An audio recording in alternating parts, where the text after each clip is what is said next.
La ville sainte de Ndiassane s'est réveillée dans la tristesse et la consternation à l'annonce du rappel à Dieu du calife Cheikh Bekay Kounta.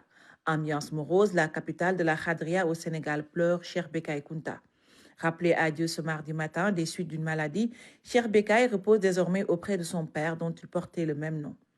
Homme de foi, connu pour sa modestie, sa simplicité et son ouverture d'esprit, Cheikh Bekay Kounta laisse derrière lui une oumma endeuillée, une confrérie attristée par son départ.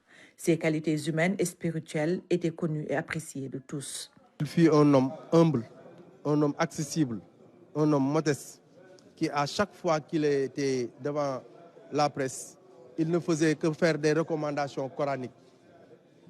Toutes ces recommandations étaient des prières. On ne l'a jamais vu parler sur d'autres aspects que ceux liés au Coran et la Oumma islamique. C'est un homme de paix qui est épris de justice, qui est humble, accessible, qui n'avait aucun protocole, qui était accessible à tout moment. C'était un homme de Dieu, quelqu'un en fait dont tous les conseils allaient dans le sens du raffermissement de la foi. Et il invitait ses interlocuteurs toujours à accorder une importance primordiale à la prière. Je pense qu'il était dans son rôle. Aujourd'hui, qu'il nous a quittés, nous ne pouvons que le confier au Seigneur Tout-Puissant Allah pour qu'il puisse l'accueillir vraiment au niveau le plus élevé de son paradis. Comme une traînée de poudre, le rappel à Dieu de Cheikh Bekay Kounta a fait le tour du Sénégal avant même son inhumation. Le défunt Khalif Kountiou, fils cadet de Cheikh Bekay Kounta, lui-même fils de Cheikh Bou Kounta, fondateur de la communauté Khadr de Ndiassane, avait été intronisé le 4 novembre 2018 suite au décès de son prédécesseur El Hadj Mambou Mamadou Kounta, qui lui avait fait 12 ans de khalifa dans la cité religieuse de Chérif Lo, dans le département de Tivaouane. Les talibés Khadr sont venus de partout pour assister aux obsèques.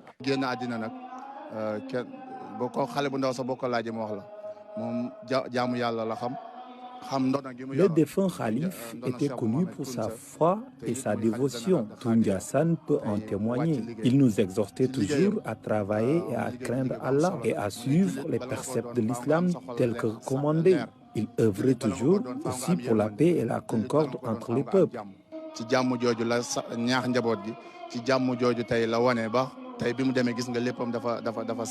la Oumma islamique qui perd ce grand homme qui a été un digne fils de la lignée historique, mais aussi de la lignée orthodoxe des Kounta Kounta, qui sont des descendants authentiques du prophète Mohammed à travers leur grand-père, notre ancêtre, Cheikh Bounama Kounta, qui a fondé Ndank en 1800. Ndiassane ñàkk na nit ku tedd, Sénégal ñàkk na nit ku tedd, waaye àddina yëpp ñàkk nañu nit ku tedd.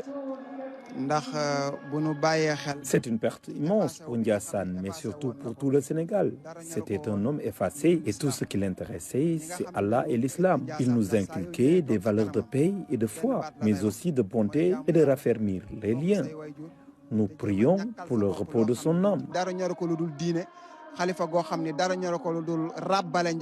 Récital de Coran, invocation divine et témoignages sur l'homme de Dieu ont rythmé cette triste matinée à Ndiassane. Au même moment était intronisé son jeune frère et successeur, Cheikh Bou Sidi Kounta, nouveau Khalif Kountiou de Ndiassane.